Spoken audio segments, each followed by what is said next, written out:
बहनोई की बहन के साथ शादी, ये क्या कह रहे हो?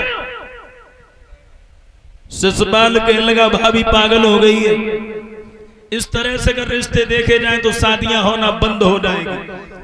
दूल्हा बना और तेरी भाभी आ जाएगी। भाभी समझ गई ये नहीं मानेगा नकटा।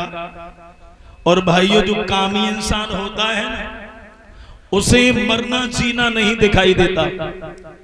अब वो भाभी थी, मोहल्ला पड़ोस में से कुछ महिलाओं को पकड़ के लाई, कुछ लड़कियां भी आई और शिशुपाल को दूल्हा बनाने लगी। और जब दूल्हा बनाया गया है तो एक विद्वान तो ये लिख रहा है कि शिशुपाल को जब दूल्हा बनाया गया तो अशगुन होने लगे। और कैसे अशगुन हुए?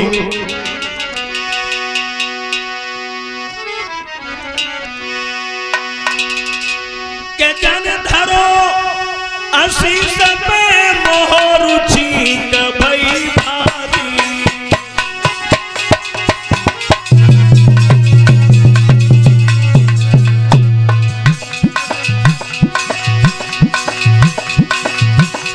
जन धरो आशीष पे मोहर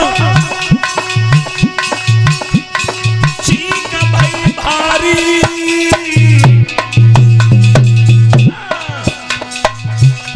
और पटा से रपटियों पटक लगी भारी। पटा से रपटियों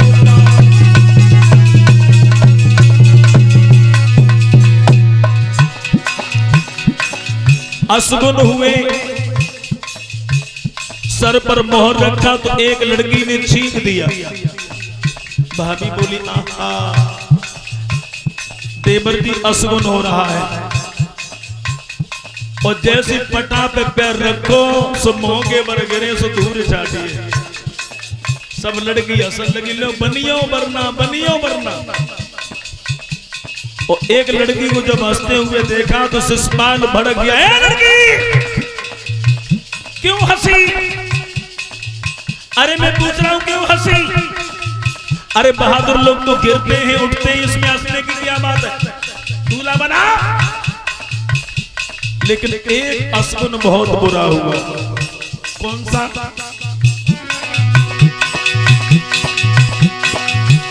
महाराज बिलैया आंगन में रोए रही है। रोबत देखो बिल्ली को भाबज भगी आई गई। नकटी मेरे देवर को ब्याओ, बिलैया काए को रोबते। नकटी मेरे लला को ब्याओ, बिलैया तू क्यों रोबते।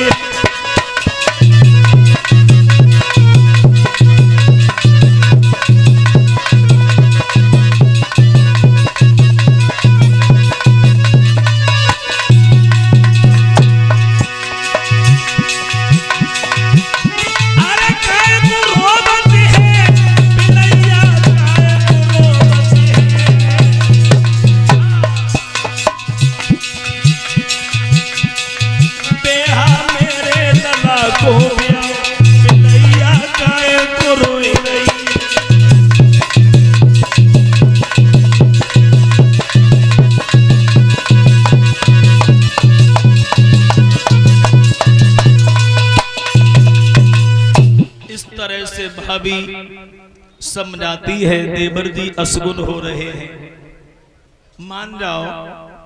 लेकिन नहीं माना। और इसी बीच में ये हमारे पास में श्रीमान ये बेटा अंकित यादव जो नरौथा के रहने वाले हैं, ये 500 रुपए से हमें सम्मान कर रहे हैं। 100 रुपए हमारे शिष्य अनिल शास्त्री को, 50-50 रुपए हमारे साथियों को सम्मान किया है। भगवान इस बच्चे का भविष्य उज्जवल बना रहे।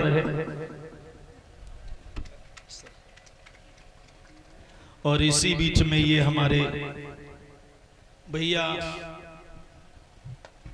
करू यादव, ये नवादा मोहम्मदाबाद से हैं। और रोजाना सेवा की है इन्होंने, रोजाना योगदान दिया है, ये टीम है इनकी।